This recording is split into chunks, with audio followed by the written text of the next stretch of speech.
बिस्मिल्लाहिर्रहमानिर्रहीम।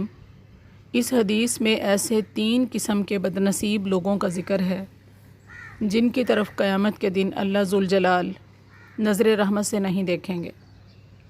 हज़रत अबू ज़र रज़ी अल्लाह ताला अन्हु से रिवायत है कि रसूलुल्लाह सल्लल्लाहु अलैहि वसल्लम ने फ़रमाया, 3 शख्स ऐसे हैं कि अल्लाह ताला क़यामत के दिन उनसे कलाम नहीं फ़रमाएगा और ना उनको गुनाहों से पाक करेगा और उनके लिए दर्दनाक अज़ाब होगा।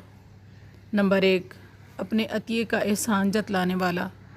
नंबर 2, तहबंद टखनों से नीचे लटकाने वाला। नंबर 3, अपना सामान झूठी कसम खाकर बेचने वाला। सुनन निसाई हदीस का नंबर है 5335। अल्लाह ज़ुल जलाल हम सब को सगीरा कबीरा गुनाहों से बचने की तौफ़ीक अता फ़रमाए। आमीन।